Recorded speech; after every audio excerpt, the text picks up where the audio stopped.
Hello plant friends, Adina here from Plants Equals Happiness. As I promise every day a different Hoya, today I present to you Hoya Wayetii. I will show you Hoya Wayetii for you. Visually distinct and easily identifiable, the Hoya Wayetii is undoubtedly one of those houseplant types that stands out from the rest of its Hoya family members. Famed for its telltale beautiful margins on its leaves, a Wayetii wax plant is a native from Philippines. With vibrant green foliage, the Wayetii offers hidden depth via its distinctive darker edges. These edges vary in redness depending on the amount of light they receive. The Hoya Wayetii retains all the details of a Hoya that we have come to know and love.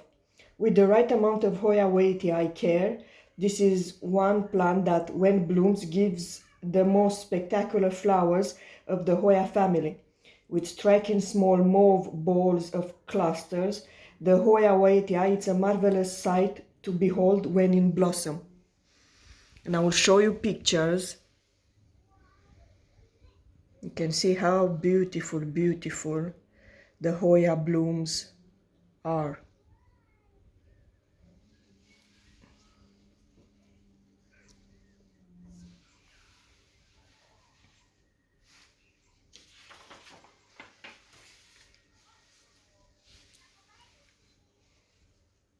First things first, well-draining soil is essential for the Hoya Wayetii. This is primarily so due to the origins of Hoya, which are epiphyte species.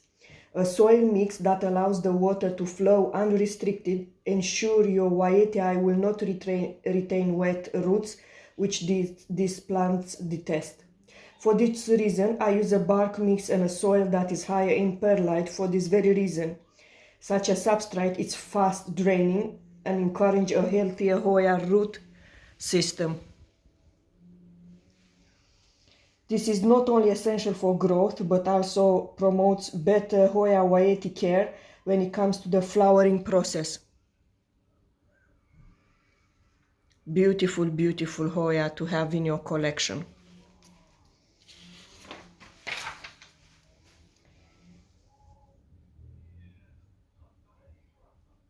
The Hoya Wayetii requires a higher light exposure than other Hoya types, and around 70% to 90% of sunlight per day. However, I cannot stress enough that direct sunlight is a no-go for the Hoya Wayetii, so you may want to refrain from hanging right next to the window. For the absolute best Hoya Wayetii care, I strongly recommend keeping Hoya Wayetii in a spot whereby it gets a great deal of indirect sunlight. But equally, this means ensuring it's never a risk of its leaves burning from direct sun exposure. A place whereby your Wayetii can get a good dose of 6 hours minimum light is perfect. In fact, the more natural light a Hoya Wayetii gets, the fuller and indeed regular its bloom is. According to Hoya expert Doug Chamberlain, getting the right watering schedule for any Hoya is often problematic for many new to this species. Admittedly, I regularly hear of people overwatering Hoyas because they think the soil looks dry. But the reality is the Wayetii, like many other Hoyas, hates being waterlogged. As a guide, I always let the topsoil of Wayetii dry out, then keep digging my finger into the soil around 2 inches, allowing it to tell me when it needs a drink. When the soil further down it's almost dry out entirely, I know this is the time to start watering. Sometimes I lift the pot as well, and if you feel the pot it's a little bit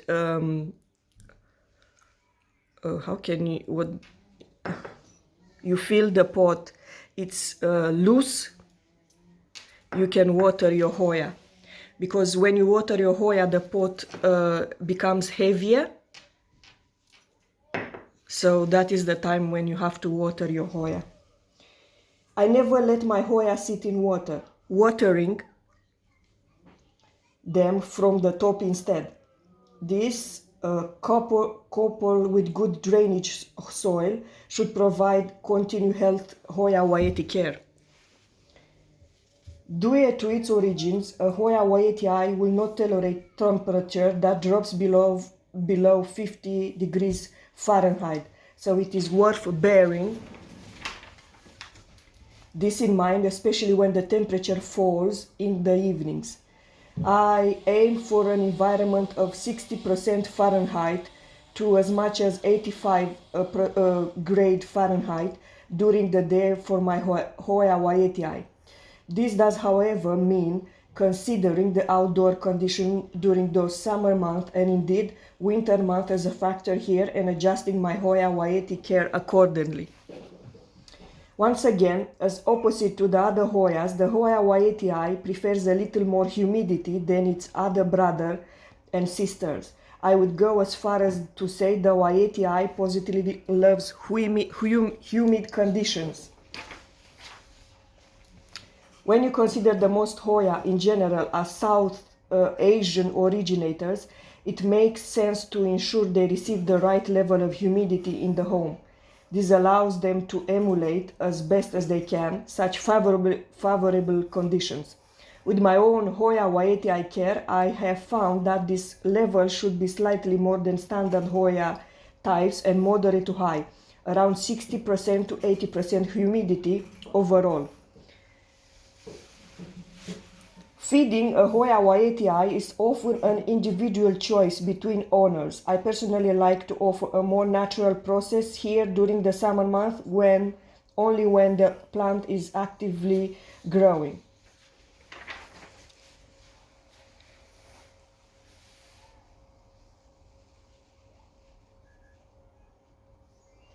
There are many reputable fertilizers on the market that are specially designed for Hoya Wayetii care. This can be used to feed, say, 2 to 3 times per month during the growing season. Such fertilizer will usually come in form of pellets or liquid choices. It's up to you what you prefer.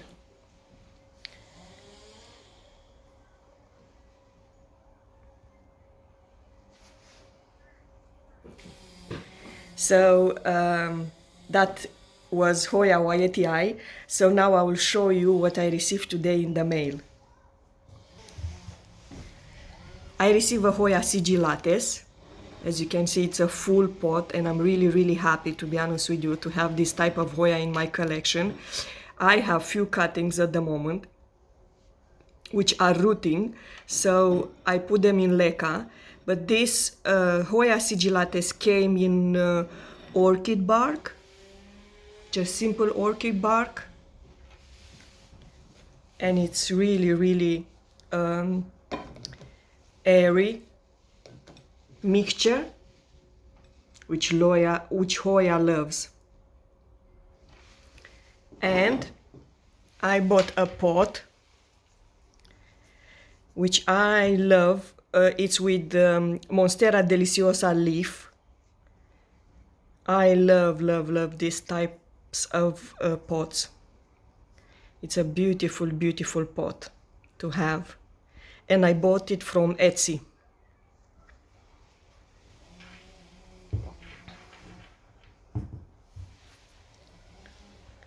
So Hoya sigillates, and of course Hoya Wayetii.